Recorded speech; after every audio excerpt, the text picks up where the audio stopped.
spirit, I've seen many shores, from the West Pacific to the island of Canyo.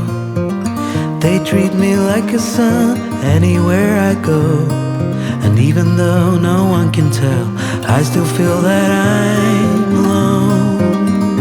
I'm alone.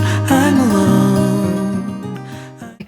Welcome to our final Orkney vlog. In this one, we go Church visiting, palace walking, ice cream eating, barrier crossing, ferry sailing. Well, it was a bit late and quite windy last night when we came back off the ferry from Rousay after our little island hopping experience, and we decided that we would pull back into the Broch of Gynnes, which is quite a nice campsite and was not as exposed. Well, it was. So yet another rocky night. The winds here are ferocious. We are back in Kirkwall. There's a few things we want to do. It is Saturday morning, so it might be busy. Who knows? St Magnus's Cathedral, Kirkwall. You will remember that we went to see where Earl Magnus, later St Magnus, died. And this is the church in Kirkwall to him.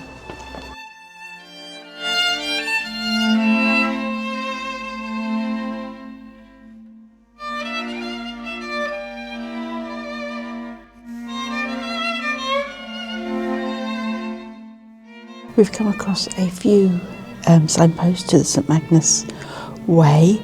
It's a 55-mile pilgrimage, which includes the church that we were at yesterday, and this is the end point. Our next visit is to the Bishop's and Earl's Palace. So the building facing is the Earl's Palace, built in around 1601 to 1606 by Patrick Stewart, Earl of Orkney. You may remember him from our video about Palace near Bursay. Patrick was an illegitimate cousin of King James VI. As young men, they'd been good friends, but Patrick was notoriously ambitious, arrogant and irresponsible. He had a reputation for cruelty and violence, and a taste for luxury he could not afford. Before his palace was completed, he was drowned in debt. Nor did he have long to enjoy it. In 1607, a royal decree required him to hand it over to the bishop, although he took a little while and didn't do so until 1610. Earl Patrick spent his days as a prisoner in Edinburgh and Dumbarton for his theft of lands, funds and oppression of local people, kidnapping, torture and murder. He was indicted for treason in 1610, beheaded in 1615. So we've bought tickets. It's Historic Scotland, which if you are members of English Heritage you get for free. Despite the request not to video, I'm videoing from inside out, and I would say that it's worth a visit. They definitely built things to last, and the thickness of the walls and the condition of the monument are a real testament to the way that it was built originally and how it's been looked after by Historic Scotland. And this building facing you is the Bishop's Palace. It was the grand residence of the medieval bishops of Orkney. It was built around the mid-1100s, about the same time as St Magnus Cathedral. It's a shame we weren't allowed to film inside. Really interesting, impressive buildings. The Bishop's Palace is almost 1,000 years old and is still standing in part. And the Earl's Palace, you'll remember the Earl from our last video. He was a right wrong 'un, but he did build a most beautiful home. Really. In fact, he built two most beautiful homes, because the palace at Bursay is an incredible structure. And then he came here and built this. So despite being an horrible person and running up debts left, right and centre that he had no intention of dealing with, and treating the people badly, he managed to build some impressive buildings. He left a legacy. just didn't leave a head. Nice, thank you. That's grim. I have to say the Earl's Palace was a bit creepy. I wasn't overly keen, especially when somebody walked behind me and I didn't know they were there. I nearly jumped out of my skin. Wasn't me. It wasn't him. Oh my God, it is a bit creepy because it's all so intact. Very dark. Yeah. Very dark. Yeah, good place. Come visit. Next stop is Orkney Museum. We have been to the butchers and we've been to do you call it a deli? Yeah, deli, gift shop thing. Yeah. So, here we are. There's a long history in Orkney of chair making. These are examples of the Orkney chair. If you remember our visit to Barony Mill, one of the side products of production of Bear was straw that was used for weaving the backs of chairs. For me, the most interesting part of Neolithic Orkney is that after 2200 BC, there's no further evidence, or very little evidence, for villages, settlements, or the old style of burials. Something changed. We don't often stop for lunch because it's not easy being gluten and dairy free. Sometimes you find somewhere that says that they cater for you and you stop. And then they've run out of baked potatoes and they've run out of gluten-free bread. So, very frustrated currently. No lunch then. The Daily Scoop, on the other hand, solved the problem. And I got ice cream.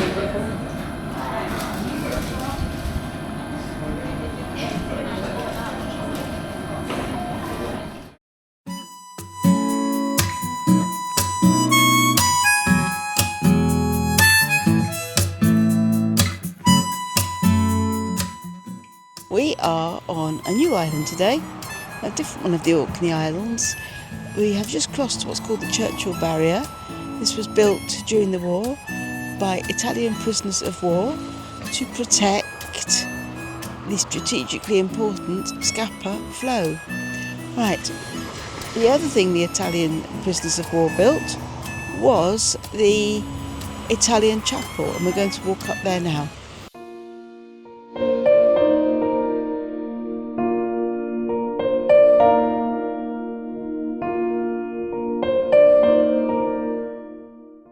The Italian chapel consisted of two Nissen huts transformed into a beautiful chapel by Domenico Chiacetti and his colleagues.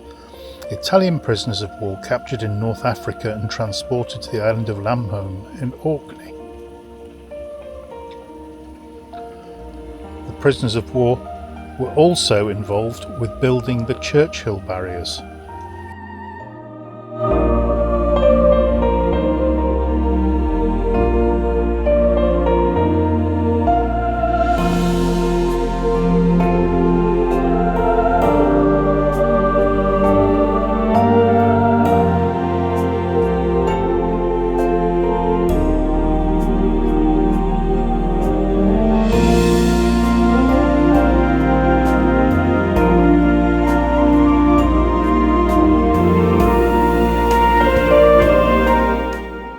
When you walk around the outside, it becomes obvious that they built what they've built in a Nissan hut.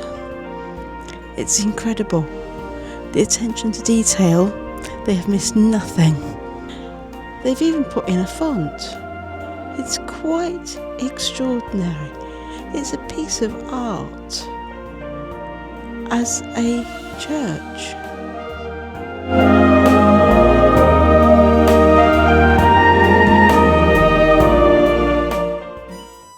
The building of the coastal defence came about after U-47 found an old battleship HMS Royal Oak lying at harbour in Scapa Flow.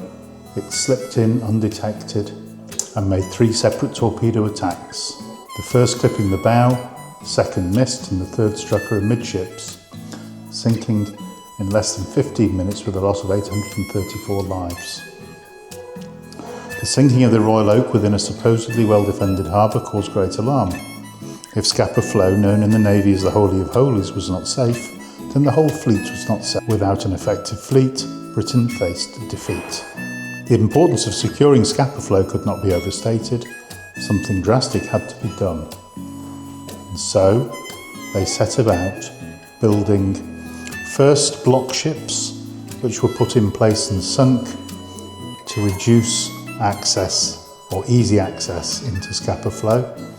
And secondly, huge concrete blocks were dropped across the spaces between the islands, forming causeways. This was on instruction from Winston Churchill. In 1941, 1,000 prisoners of war from Italy were captured in North Africa and were selected to work on the Churchill barriers. Shipped around the Cape of Good Hope to Liverpool, they arrived in January 1942.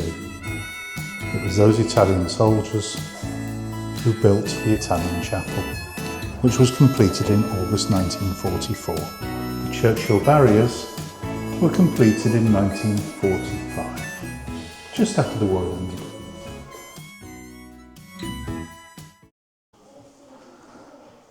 So we are visiting the Orkney Fossil Gallery, and within the Orkney Fossil Gallery is an exhibition about Scapa Flow and the Churchill barriers. We can trace some of the places that we've been.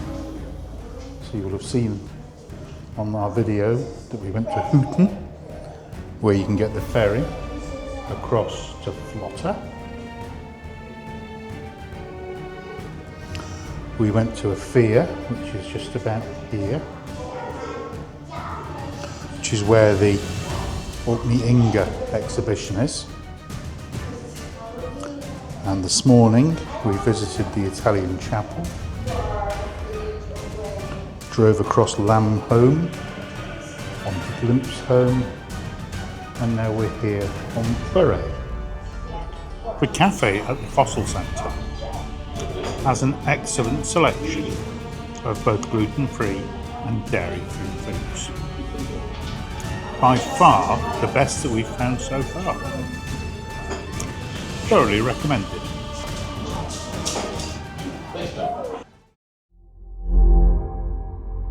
So we're here at the Tomb of the Eagles, and it's about a 2-mile round walk, and when you get to the tomb, well, you'll see in a moment.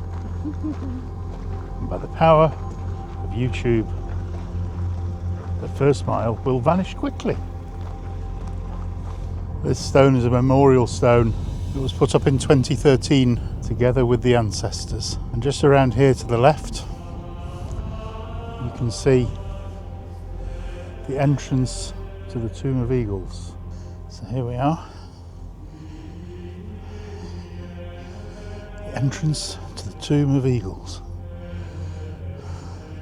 There's some suggestion that the people before the Neolithic, the Mesolithic, were the people who came from Doggerland, as it became more and more wet and more difficult to exist on. Orkney is at the end of Doggerland, so maybe that's what happened. There is a thing to go in on. Okay. I just want to say the Tomb of the Eagles is a complete misnomer. It's got absolutely nothing to do with eagles. The eagle bones found here were significantly older.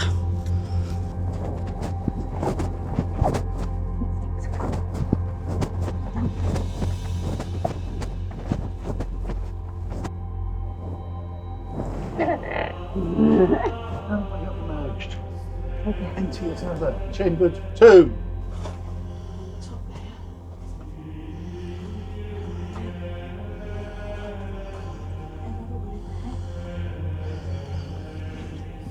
There she is. Action, Darrelle. Another one. Try not to knock her over. There she goes.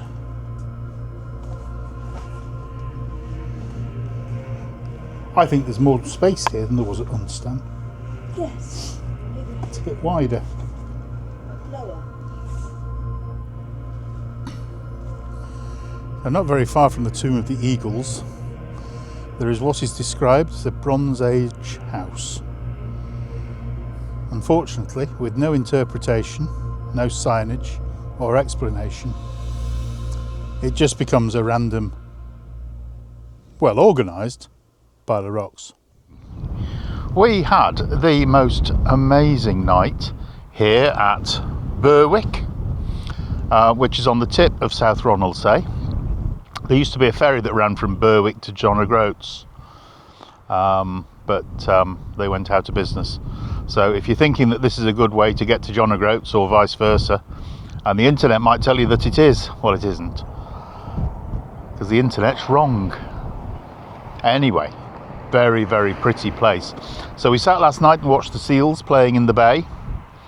Hopefully we got some photographs of those, which I will pop in for you. But just look at this view.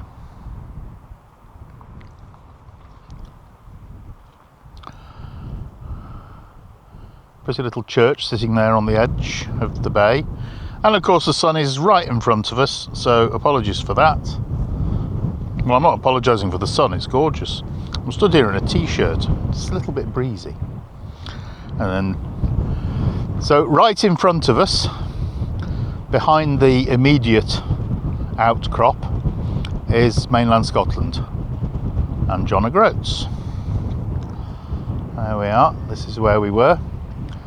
Because the ferry company's not operating anymore, it's a bit scrabby. But what a beautiful place. And there is Claudie. Morning, Claude. So there we go. We're off to somewhere called Olaf's Wood.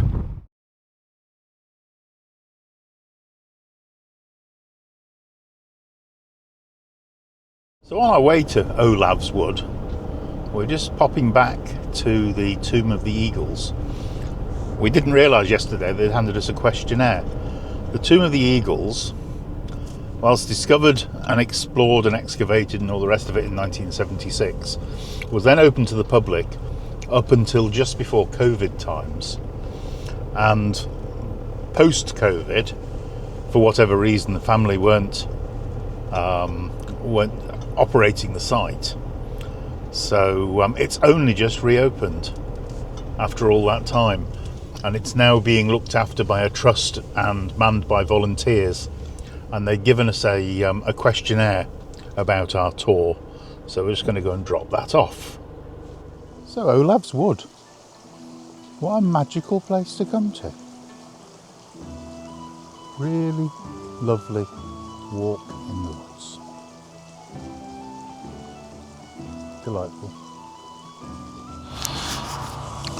So as you can hear, we come for a nice quiet walk in the woods at the same time that they're doing some work in the woods, so it's not that quiet a walk. There are very few areas of woodland on Orkney, and this one, Olaf's Wood, is down on the edge of South Ronaldsay, and it's quite a rare place. It was planted by somebody 50 years ago in order to have some trees on Orkney. There you are. Fun fact.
I'm glad I laid my trail of breadcrumbs.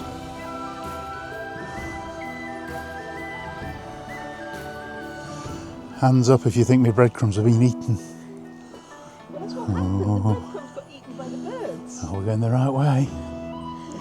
Who knows? We might never emerge from here.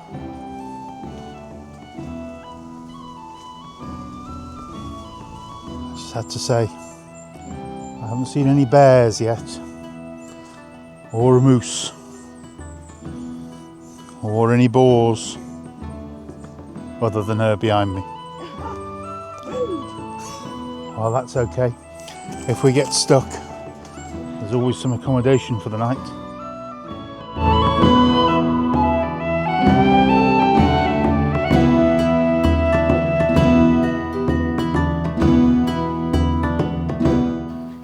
Rose hips are enormous, absolutely enormous.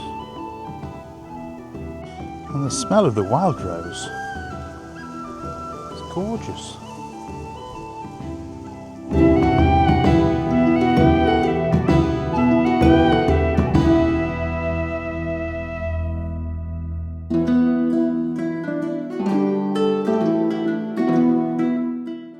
Hello, Vera.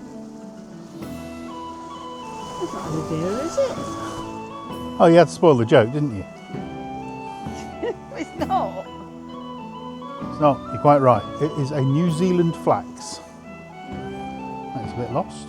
Ah, there's a puzzled monkey or two. And then, as if by magic, we've come to the end of Olav's Wood. Well, I think it goes without saying, and you're bored of me saying it. Come to Orkney. It has got so much to offer. Even Claude thinks you should come. The rose hips are literally hanging like fruit. So many. And given that we're in September, the few roses that are still flowering, oh, the scent is just gorgeous. Absolutely wonderful. So this is the village of St Margaret's Hope and Ferryport. The Orkney is served by 3 ferry companies. You have Northlink, who operate the route into Stromness from Thurso. You've got Pentland Ferries, who have a couple of routes. This particular one goes across to Gills Bay on the mainland, 6.5 miles. And then you have Orkney Ferries, who tend to operate the regular scheduled services between the islands.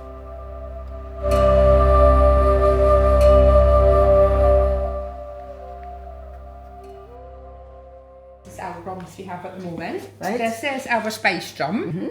It's 40%, but we add less than 5 grams of sugar per litre, so it's like a dry spice drum. Okay. And this one is unaged, it's 50%, so it's a good base for cocktails or with mixers. And then these are both aged for 3 years, both in different casks, and they're both 43%. This one's in a chestnut cask, so it has a more unique flavour profile. And this one in ex-bourbon and virgin oak casks. It's more a traditional rum, that one. So we've to import the molasses, because obviously we can't grow sugarcane on Ireland, funnily enough, but all the rest is made in the distillery then. It's all fermented and distilled and aged and all that jazz. Fabulous. Yeah. There are 3 distilleries, whisky distilleries, on Orkney. There's the Scapa Distillery, there's the Kirkwall Distillery, and there's Highland Park Distillery. We're at Highland Park Distillery. We're going in to have a look around. Due to our planned excursion to Europe, sadly we cannot carry more than 1 litre of spirits over 22%. Another Brexit bonus. So we won't be able to buy anything here, but it's interesting to have a look. established in 1798.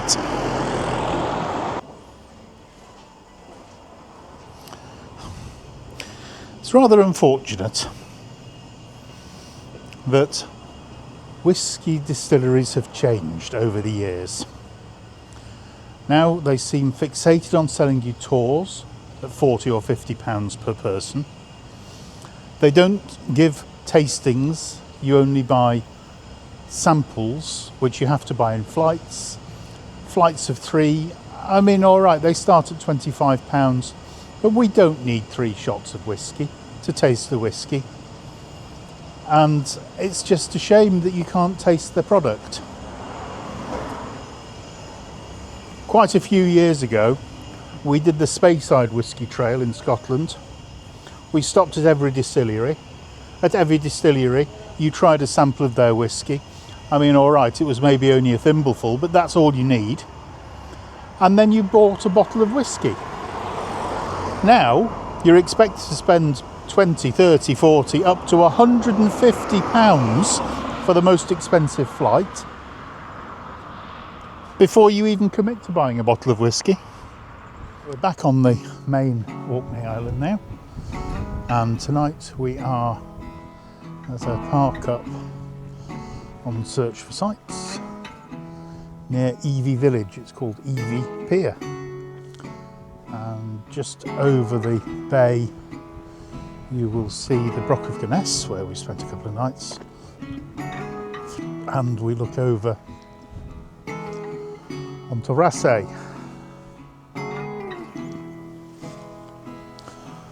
And that's the island of Raasay. And that's some rather mad people having a swim. I don't think you can see them very clearly because they've probably shrunk a lot. This is Eve Hallow Sound.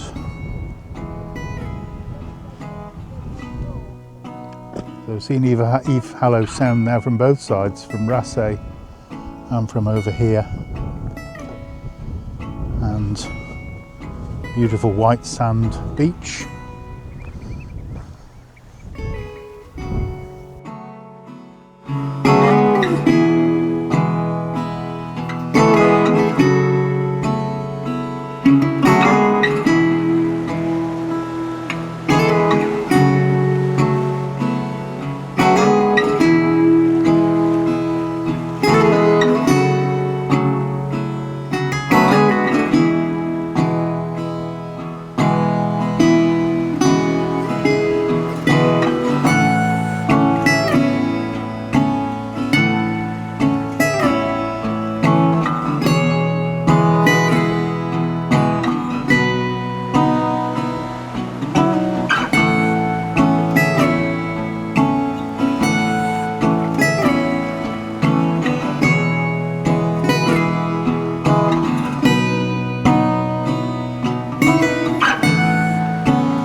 They're not tomatoes. They're not. They are rose hips. Yep. So we're going to try and make some rose hip syrup. And a rice pudding to go with it.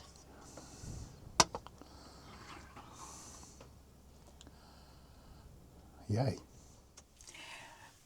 A few days ago we went to Barony Mill and we bought some bear meal. Now this is a form of barley. It's very low gluten, and so far the things I've eaten I haven't reacted to. So I'm going to have a go at making some bare meal bannocks. Recipe is 2 cups of bare meal. If it comes out, there we are. 1.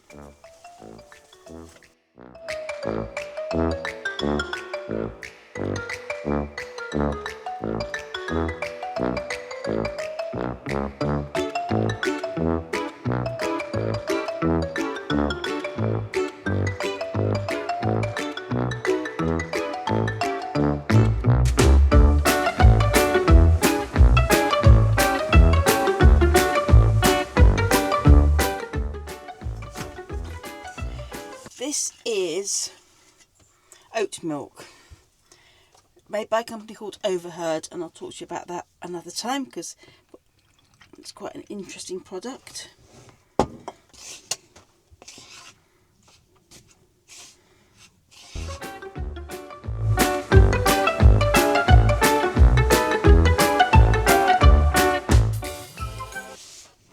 So a bannock is a sort of unleavened bread.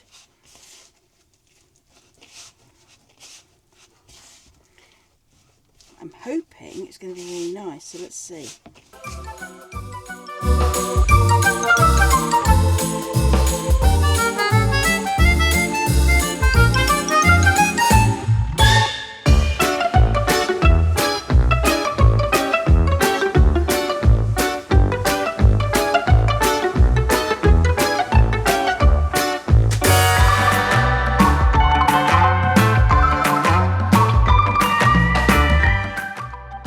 This apparently makes 3 bannocks. There we are. It's come together as quite a nice dough, especially when it's gluten-free, so that's impressive so far. I don't want to overwork it with it not having any yeast, any gluten in it, or any yeast. You don't want to overwork it. So I'm going to go with that. And then apparently it makes 3, so let's divide it into 3.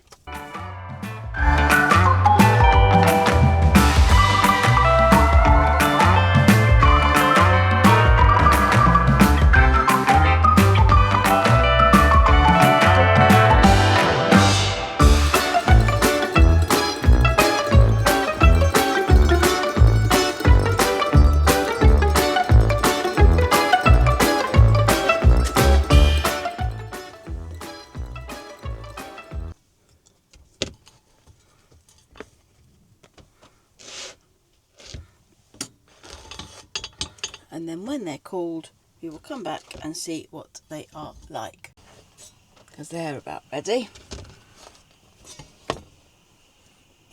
Turn it off without burning my fingers. And the second batch, this one's a bit cooler, so I can show you, have worked really well. They smell amazing, and here's one I tried earlier. They taste incredible. So there we are, bare flour bannocks, amazing.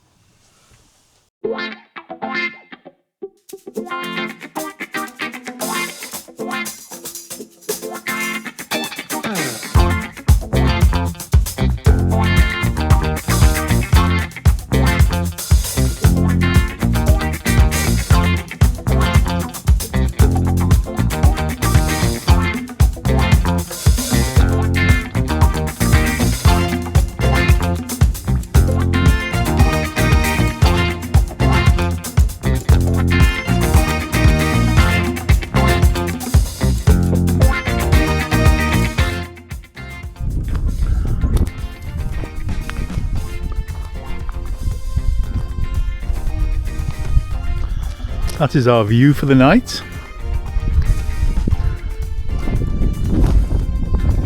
There's Claude.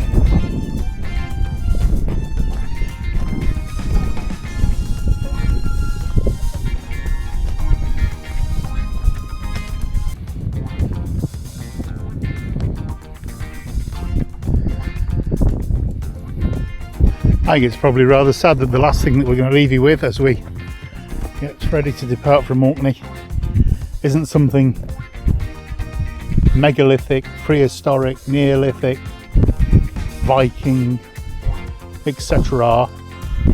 It's a gun battery built in the 1860s. So this is the first Stromness lifeboat.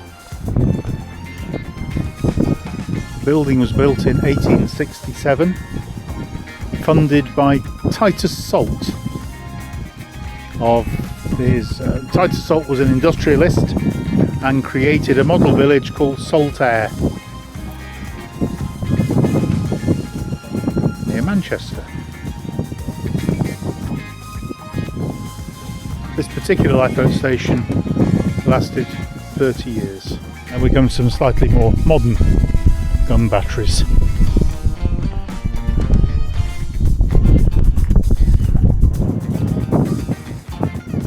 Am I wrong to think that we should clear up after ourselves?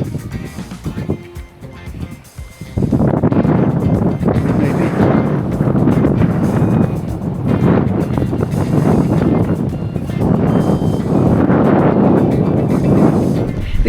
This gun battery is called Lynx battery. It protected one of the western approach to Scapa Flow. There you are. Fun fact.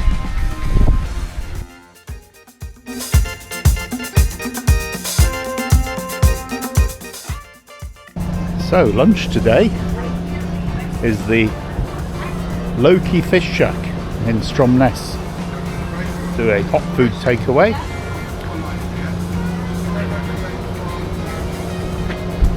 All of their batters are gluten-free, dairy-free. So I'm having battered monkfish, and Darrell's having today's special, which is the hand-dyed scallops. Absolutely amazing. I'm going to share this quickly because I want to get it while it's hot. But there we have kelp-infused batter monkfish scampi. And just look at the view that we have to eat our lunch. This is such a remarkable place. Oh, I nearly forgot Darrelle. I've got scallops and salad. Just look at that. Amazing. Absolutely amazing. From the See you West later, guys. Pacific to the island of Canyo, they treat me like a son anywhere I go. And even though no one can tell, I still feel that I'm alone. I'm alone. I'm alone. I'm alone. Leave me stranded, I know how to handle it all on my own. On my own.